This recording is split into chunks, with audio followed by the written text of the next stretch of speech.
Back in the ancient past of 2010, an Xbox exclusive title named Alan Wake was released and quickly established itself as a genre darling of the horror scene. For my part, I would say that I definitely enjoyed it, and I would recommend it to someone who hadn't played it before, but it wasn't something I was itching to go back and revisit. As time passed, much like the dark presence that casts its shadow over Bright Falls, my interest sunk to the depths, lying dormant and waiting, and 2021's release of Alan Wake Remastered did nothing to relight that desire. However, with 2023's release of Alan Wake 2 gaining incredible acclaim from critics, my interest in the series was reignited, and I decided it was worth playing the remaster again to refresh myself on the story before I jumped into the sequel, and pick up a new Platinum trophy on the way. So, how was my return to Bright Falls? Was the darkness that plagues the sleepy town driven away with the light of a Platinum trophy? Let's find out.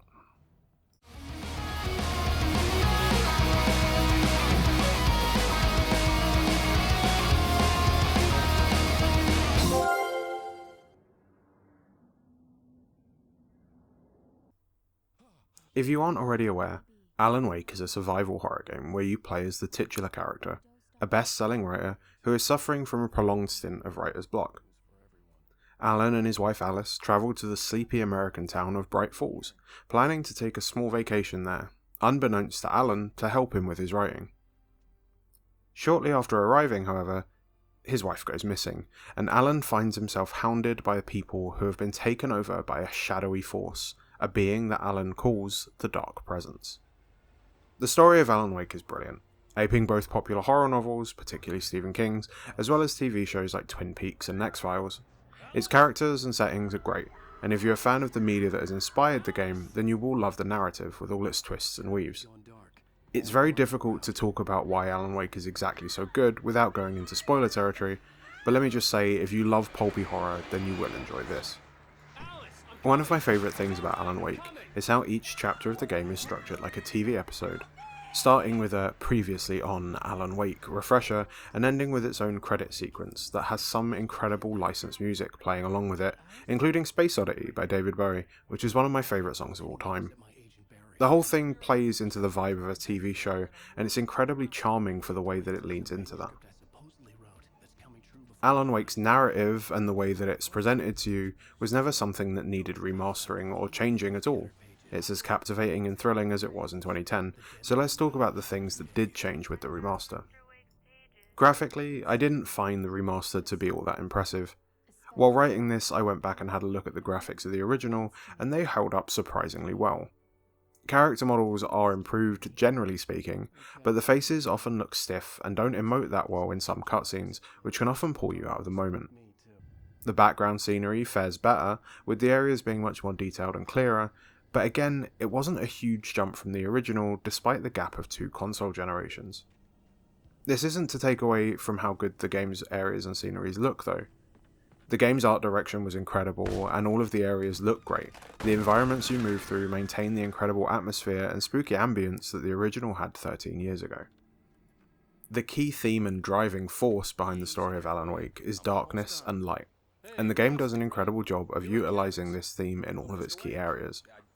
Narratively, the game is about fighting the darkness. Graphically, the way the game contrasts its use of light and dark to create atmosphere and tension is a delight. During the daytime, the areas that Alan travels to while investigating look welcoming and peaceful, the perfect vacation spot for a struggling artist.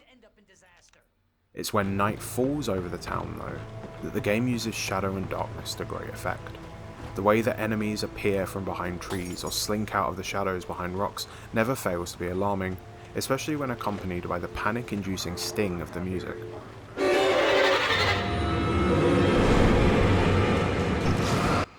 When you are running through dense woods, trying not to get lost between trees, or you are dashing through an abandoned mine, the darkness always feels oppressive and encroaches upon you in a way that always keeps you on edge.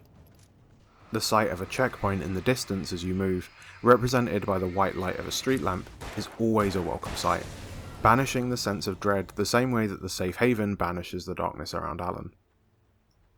This interplay between light and dark is a core gameplay element too.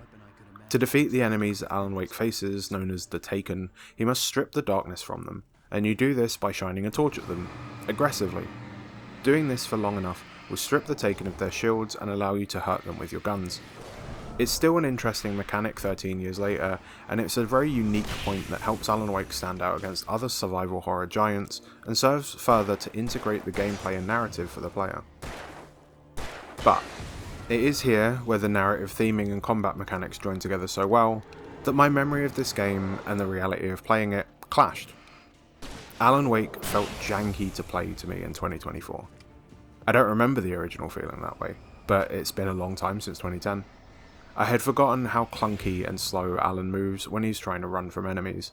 I had forgotten that he can only sprint for what feels like mere seconds before he starts to wheeze and slow down. I had forgotten how rough the dodge mechanic feels when you are being flanked by enemies and harried by thrown axes from the darkness. In my initial playthrough of the game, I did play on normal difficulty, as you need to finish the game once to unlock the hardest difficulty. And throughout this run, I dreaded every combat encounter. The enemies felt too strong, and Alan felt too weak. It took too long to burn through their defences with the torch and kill them, and all the while I was getting smacked in the back by enemies that had spawned behind me without warning. Around halfway through chapter 4, near the Anderson farm, I wondered if I was struggling this much now, would I even be able to make it through Nightmare difficulty without tearing my hair out? I was so disappointed in this playthrough on normal difficulty that I was genuinely surprised my memories of the game were so positive. I stayed strong though. I did finish the game, and I started again on Nightmare difficulty, and faced with the prospect of enemies taking more than twice as long to make vulnerable with the torch, and taking twice as many shots to put down, I decided to change tactics. I treated every combat encounter as something to be run from. I learned to use the torch sparingly and in short bursts to stun enemies that got too close, before jogging away again. I only killed enemies when I really had to, and there was no other way to progress. God damn, did the game become so much more enjoyable when I started playing it this way. It felt like the intended way to play the game had revealed itself to me, emphasising the importance of survival and resourcefulness over direct conflict. Alan can't run for very long, so you can't just sprint through each area. You have to make short dashes, then turn, stun your enemies, and jog away while you get your stamina back. Flares became an integral part of my tactic, and dropping them in choke points or at the bottom of ladders or generators to help you escape felt like I was outsmarting the game. It's strange to say this, but I've actually found the game easier on Nightmare difficulty. I'm sure part of this is remembering which way I had to go and where the enemies came from and having less collectibles to pick up, but more than that, it felt like I had learned to stop fighting with the game and play it the way that it wanted to be played. Playing in a more tactical way also had the knock-on effect of being really well geared up for the moments that you do have to fight. A drawn-out fight with wave upon wave of enemies felt challenging but manageable when I had a stash of flare guns and flashbangs to use, a far cry from the frustration that I felt on my initial playthrough. There are trophies in the game for doing certain sections of the game within a certain time, or without firing a single gunshot, or reaching the low health threshold, and I got most of these on the hardest difficulty without even really trying. That's just how much of a difference it made to me. This isn't to say that gameplay is perfect though, even though I was enjoying it more. The controls are still janky as hell, as I said, and the camera could often be a problem. More than once the camera would zoom out to show me some spawning enemies, and there would be so many spawning around me that the camera would spin dizzyingly round and round Alan, disorienting me and causing me to get hit. Sometimes the camera would just randomly judder forward and then back, even if I was moving normally with no enemies around. The game does also have an annoying habit of surprise spawning enemies behind you, which is more frustrating than fear-inducing. In certain moments you will need to climb something or jump from platform to platform, and this is especially prevalent in the DLC, and this felt cumbersome and awkward most of the time. Overall, it does feel and play like a game that came out 13 years ago, and as much as I would have liked the controls to be improved with the remaster, I can only hope the sequel is improved so much more. The Alan Wake Remastered package comes with the 2 bonus episode DLCs that were released for the original, The Signal and The Writer. These are both pretty short experiences, less than an hour each, but they take some of the mechanics added towards the end of the base game and run with them. The DLC did feel like they were a bit more combat focused, which I thought would be frustrating at first, but the game does give you some extra tools to deal with the enemies, so it wasn't that bad. Throughout the areas that you explore, you will find words floating in the air, and if you shine your torch on them long enough, the words will turn into useful things. Shine your torch on the word recharge, for example, and you'll get some batteries.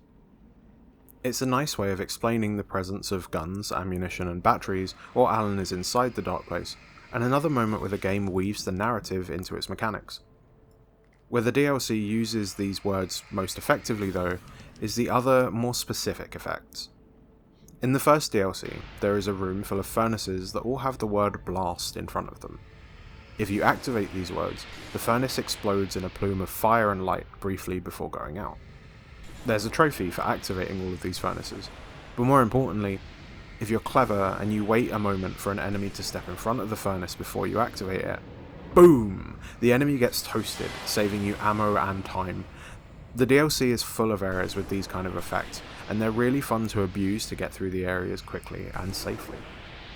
The short stories that make up the two DLCs make for an interesting exploration of Alan's character and some other characters in the game, and also I'm hoping set up things that will be explored in the sequel that came out 13 years later. If you enjoyed the story of the base game, I would highly recommend doing the DLC, and getting all of the trophies in the DLC are not particularly difficult, as long as you're careful. Overall, the trophies that you can earn in Alan Wake are quite straightforward for the most part, for both the main game and the DLC, and earning the surprisingly unimaginatively named Platinum Trophy isn't that difficult. The base game requires 2 playthroughs at minimum, one to unlock Nightmare Mode and get the bulk of the collectibles, and then the Nightmare Mode playthrough itself with some additional exclusive collectibles. And boy oh boy, I hope you like collecting things, because Alan Wake has so many things to pick up and put in his tweed jacket. You have supply chests to loot, coffee thermoses to pick up, signs to read, can pyramids to shoot, radio shows to listen to, TV shows to watch, and manuscripts to read. The DLC also adds cardboard cutouts of your friends, video games, and alarm clocks to the list of things to pick up. In total, there are 324 things for you to find. It's a lot of stuff. Thankfully though, some of these are actually worth going out of your way to find. The manuscript pages in particular are parts of the book that Alan has written in the story, and some of these will tell you things that will happen later in the game, or fill in blanks about things Alan wasn't present for. I loved finding these, because they were quite fun to read, and also nice foreshadowing for later events. The radio shows that you can listen to are small segments of a show hosted by one of the characters Alan meets right at the beginning of the game, and they're an interesting way of filling out information about the town that Bright Falls and the people in it. My favourite collectible though was the TV shows. Some of the TV shows are recordings of Alan locked in a room with a typewriter, thinking out loud and trying to come to terms with his predicament, and these are okay. The best ones though are small episodes of a show called Night Springs. This show is an in-game version of our Twilight Zone, with each episode being about a strange event that happens in the spooky town of Night Springs. They are quirky and weird, and honestly, every time I found a TV in the game, I was hoping for another episode. Had to change the script. Having called a press conference, Dr. Barclay Colvin is about to demonstrate that very courage. Although the other collectibles are just things to pick up, the fact that the manuscripts make up the bulk of the collectibles, and having them be something so interesting and that I actually wanted to find, made the hunt from them so much more enjoyable than if they'd just been things to find for the sake of finding them. The majority of the other trophies are much more simple things, getting 50 kills with different weapons and using things like flare guns and flashbangs to get multi-kills. If you're following a collectible guide and mixing up your weapon usage, you should be fine. There are a few miscellaneous trophies that you do need to keep an eye out for though. Almost every chapter has a missable sub-objective that will require some work. In episode 3, you need to get from the mine to Cauldron Lake in 30 minutes. This is much easier to get on your second run as you won't need to hunt for collectibles. In episode 4, you need to defeat the Taken that attack you while you're on stage without dropping to low HP. And you'll know if you failed this if your screen goes grey, but you can restart at most checkpoints. In episode 5, you need to get to the helicopter without dying or restarting a checkpoint, which actually isn't as bad as it sounds, you just need to take things slow and keep an eye out behind you. Finally, in episode 6, you must go from the dam to the lake without firing a single bullet. As I mentioned earlier, I managed to get all of these on Nightmare difficulty without too much trouble, but being aware of them means fewer episode replays for you. One thing to be hyper aware of when doing the DLC though, is that both DLCs have an annoying trophy for finishing them in one go with no deaths or restarting from checkpoints. Luckily the DLC are short, and I did each one in around 30 minutes, rushing through, ignoring all the collectibles. Some of the platforming sections can be quite finicky, and I did die multiple times trying to get one of the collectibles in the writer episode, so it might not be the best idea to combine a collectible run with this speedrun. After I'd finally finished with Alan Wake Remastered, I came away feeling pleased that I had gone back to it, but honestly feeling like the remaster was a little lacking itself. It could have made the character models better or improved the controls somewhat. There have been better remasters of older games, and this one felt disappointing as a whole. Despite this though, the game is still great, the story is still amazing, and despite the rocky start I had with it, I did have a lot of fun on my second run of the game. I really appreciate the way that the game does such an excellent job of tying all of its parts into one cohesive theme, where everything from gameplay to graphics serve its narrative. It's also really good that this once Xbox exclusive is now on PlayStation, so more people can experience it. And now I'm more than ready to jump into Alan Wake 2, which I'll be reviewing next time.